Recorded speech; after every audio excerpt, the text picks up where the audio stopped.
are going to start with chapter number 9, tense simple indefinite.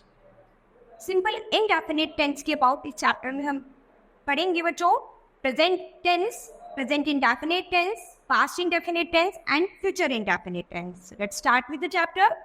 The tense of a verb shows the time of an action. यानी tense जो है हमारे वो हमारे verb की timing को शो करते हैं. ठीक है. Time is classified into 3 categories. तो इसमें हमारा जो टाइम है वो 3 कैटेगरीज में क्लासिफाइड किया गया है, प्रेजेंट में, पास्ट में और फ्यूचर में. Correct. Look at the following sentences. He reads the newspaper daily. तो यहाँ पर वर्ब की फर्स्ट फॉर्म के साथ आपने एस लगाया है. Lucknow is the capital of Uttar Pradesh. I am a girl. The verbs reads is and am in the above sentences tell us about the actions of present time. तो ये जितने भी वर्ब हैं तीनों ऊपर सेंटेंस में जो दी गई है ये सभी क्या है, प्रेजेंट टाइम के एक्शन को बता रही है. यानी प्रेजेंट टाइम को इंडिकेट कर रही है, बता रही है कि ये प्रेजेंट टाइम की बात कही गई है. ठीक है.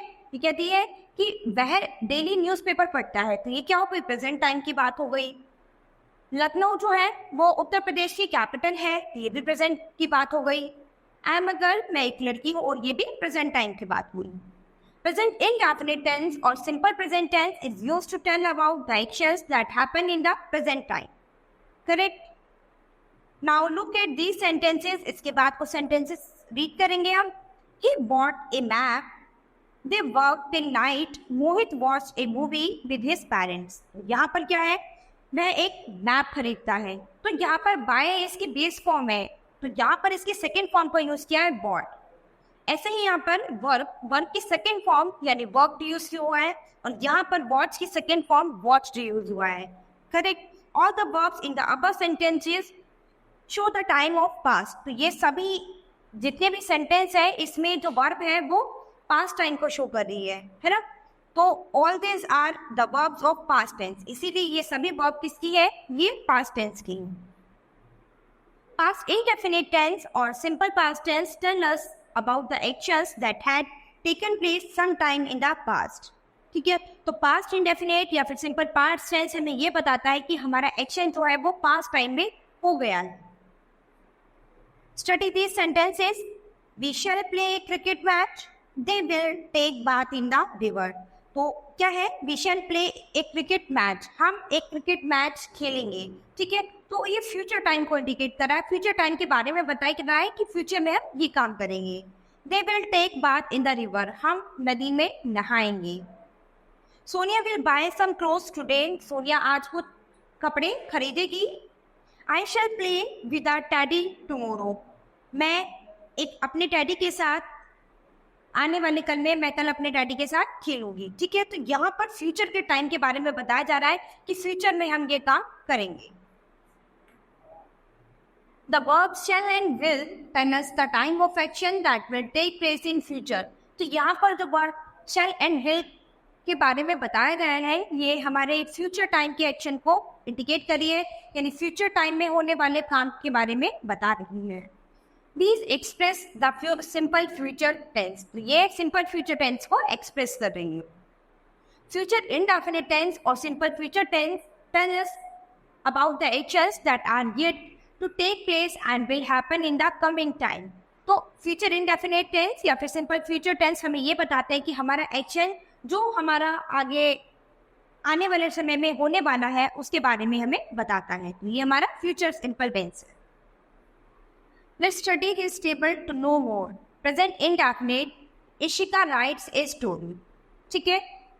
पास्ट इंडेफिनेट में इशिका wrote a story और फ्यूचर इंडेफिनेट में Ishika will write a story. आप तीनों इंडेफिनेट टेंस में एक डिफरेंस दे सकते हैं. ठीक है. तो प्रेजेंट इंडेफिनेट टेंस में क्या होता है, सब्जेक्ट होता है, उसके बाद बेस वर्ब के साथ आप एस या ई एस लगा देंगे. ठीक है. जिसके साथ एस लगेगा उसके साथ एस, और जिसके साथ ई एस लगेगा उसके साथ ई एस लगाएंगे. ठीक है. तो यहाँ पर केवल प्रेजेंट इंडेफिनेट में आप क्या करते हैं, वर्ब की बेस फॉर्म के साथ एस लगा देंगे, उसके बाद ऑब्जेक्ट. ए स्टोरी आपका क्या है, ऑब्जेक्ट. इसी तरह से पास्ट इंडेफिनेट टेंस में क्या करेंगे, सब्जेक्ट, उसके बाद वर्ब की बेस फॉर्म न रखकर हम क्या रखेंगे, वर्ब की सेकेंड फॉर्म. तो राइट की सेकेंड फॉर्म क्या हो जाएगी, रोट. ठीक है. देन उसके बाद ऑब्जेक्ट. ऐसे ही फ्यूचर इंडेफिनिट टेंस में हम क्या करेंगे, subject plus will plus verb की बेस फॉर्म और प्लस ऑब्जेक्ट, ठीक है। तो इसमें सिंगुलर के साथ आप विल लगाएंगे और प्लूरल के साथ आप शैल लगाएंगे, ठीक है। तो यहाँ पर आप क्या करेंगे, subject plus will plus verb की बेस फॉर्म प्लस ऑब्जेक्ट। इस तरह से इनडेफिनिट टेंस में तीनों उसमें वर्ब की अलग अलग फॉर्म का यूज किया है। They play football every day.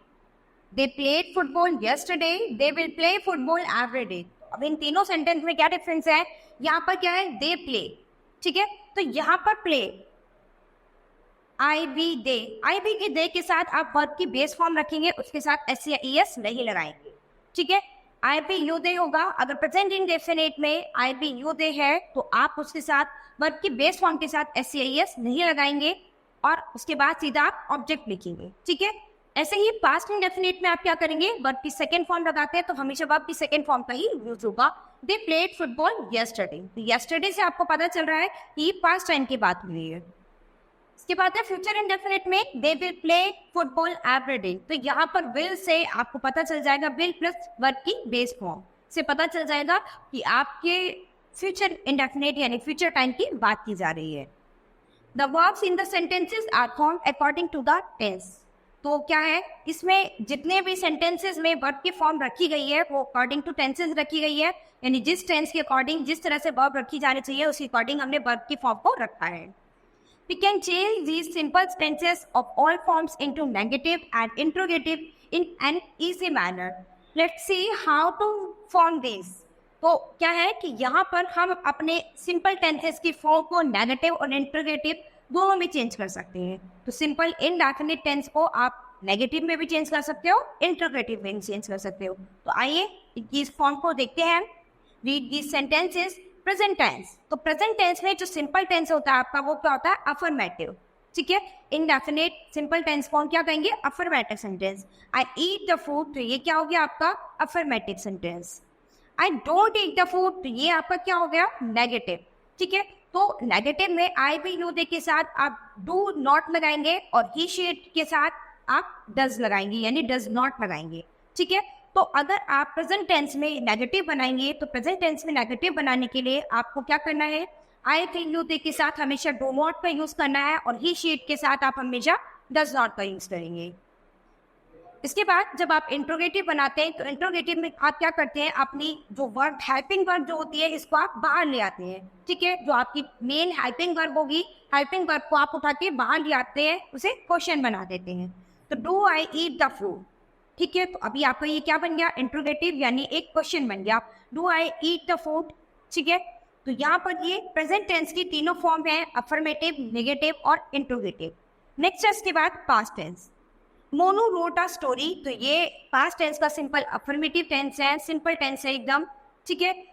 Monu wrote a story यानी वर्ब की सेकंड फॉर्म का यहाँ पे बीच में यूज हुआ है, तो ये सिंपल पास्ट टेंस है। इसके बाद है Monu did not right a story, तो अगर इसमें हमें नेगेटिव बनाना होता है, पास्ट टेंस में अगर हम नेगेटिव बनाएंगे तो हमेशा डिड का यूज होगा किसी भी फॉर्म के लिए, चाहे सिंगुलर हो चाहे प्लूरल हो। I we you they he she it सभी के लिए आप इसमें डिड नॉट का यूज करेंगे, ठीक है। तो Monu did not right a story. अगर इसके बाद अब हम इसे इंट्रोगेटिव फॉर्म में चेंज करते हैं तो इंट्रोगेटिव फॉर्म में चेंज करने के लिए आपको क्या करना है, जो डिड है यानी जो आपकी हेल्पिंग वर्ब है आप उसको उठा के स्टार्टिंग में ले आएंगे, यानी did mono right a story, ठीक है। तो ये आपका क्या बन गया, इंट्रोगेटिव, ठीक है। तो यहाँ पर आपने पास्ट टेंस के भी तीनों फॉर्म के बारे में पढ़ लिया है, अफर्मेटिव टेंस के बारे में भी, नेगेटिव के बारे में भी और इंट्रोगेटिव के बारे में। In present tense we remove S और E S to make them negative and interrogative sentences. तो प्रेजेंट टेंस में आपका एस और ई एस वर्ब में से हट जाता है, जब आप उसे नेगेटिव और इंट्रोगेटिव डिग्री में चेंज करते हैं तो आपका एस और ई एस वर्ब की फॉर्म से हट जाएगा। तो जब आप नेगेटिव सेंटेंस बनाएंगे या इंट्रोगेटिव सेंटेंस बनाएंगे तो उसमें केवल वर्ब की बेस फॉर्म का यूज करेंगे। And in past tense we use did in negative and interrogative sentences, और पास्ट टेंस में आप हमेशा डिड का यूज करेंगे, चाहे नेगेटिव सेंटेंस हो चाहे इंट्रोगेटिव सेंटेंस हो, सभी में आपके साथ डिड का यूज करना है। In both sentences we use first form of the verb while changing, ठीक है। तो दोनों ही सेंटेंसेस में जब आप इन सेंटेंस को नेगेटिव और इंट्रोगेटिव में चेंज करेंगे तो दोनों ही उसमें आपको वर्ब की बेस फॉर्म यानी वर्ब की फर्स्ट फॉर्म का ही यूज करना है। तो चाहे आप प्रेजेंट टेंस में से नेगेटिव या इंट्रोगेटिव में चेंज करेंगे प्रेजेंट को, चाहे पास्ट को नेगेटिव या इंट्रोगेटिव में चेंज करेंगे, तो आपको वर्ब की बेस फॉर्म का ही यूज करना है। करेक्ट। नेक्स्ट है आपका future tense. I shall make a picture. तो ये आपका क्या हो गया? अफर्मेटिव सेंटेंस, यानी एक सिंपल फ्यूचर टेंस हो गया आई शेल मेक अ पिक्चर। अब इसको आपको नेगेटिव में चेंज करना है, तो नेगेटिव में चेंज करने के लिए यहाँ आपके पास हेल्पिंग वर्ब है। तो विल या शेल आपकी क्या है? हेल्पिंग वर्ब है। तो आप इनके साथ नॉट लगा सकते हैं, आप इनके साथ नॉट लगा के इसको नेगेटिव बना सकते हैं। I shall not make a picture, ठीक है। तो ये अब आपका क्या बन गया? नेगेटिव। लेकिन अब आपको इसको इंट्रोगेटिव बनाना है, तो इंट्रोगेटिव बनाने के लिए आप क्या करेंगे? जो हेल्पिंग वर्ब है उसको बाहर ले आएंगे। शैल आई मेक अ पिक्चर, ठीक है। तो ये आपका क्या बन गया? इंट्रोगेटिव बन गया।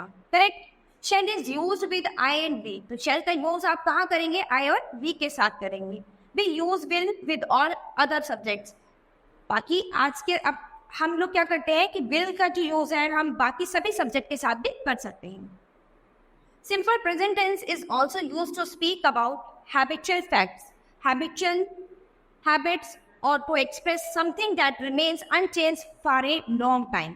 तो सिंपल प्रेजेंट टेंस जो है हमेशा हमारे लिए क्या बताता है? हैबिचुअल फैक्ट्स के बारे में, यानी जो हमारी आदतों में जो हम दिन प्रतिदिन रोज लगातार कर रहे हैं, तो सिंपल प्रेजेंट टेंस हमें उसके बारे में बताता है, हमारी हैबिट्स के बारे में, या फिर कुछ ऐसा एक्सप्रेस करने के बारे में जो लंबे समय से ऐसा ही काम चलता आ रहा है जिसको हम चेंज नहीं कर सकते। तो प्रेजेंट टेंस जो है हमें हैबिचुअल फैक्ट्स, हैबिट्स और एक्सप्रेस करता है ऐसे टाइम को जिसको लंबे समय से हम चेंज नहीं कर पा रहे हैं, ठीक है। तो स्टूडेंट यहाँ पर आपने simple present tense, simple past tense, simple future tense की अबाउट पढ़ा है कि ये टेंस जो है किस अकॉर्डिंग वर्ब में चेंज रहते हैं, यानी वर्ब में कैसे चेंज आता है तीनों टेंसेज में, ठीक है। और इस अकॉर्डिंग आप इन तीनों टेंसेस के नेगेटिव और इंट्रोगेटिव सेंटेंस कैसे बना सकते हैं।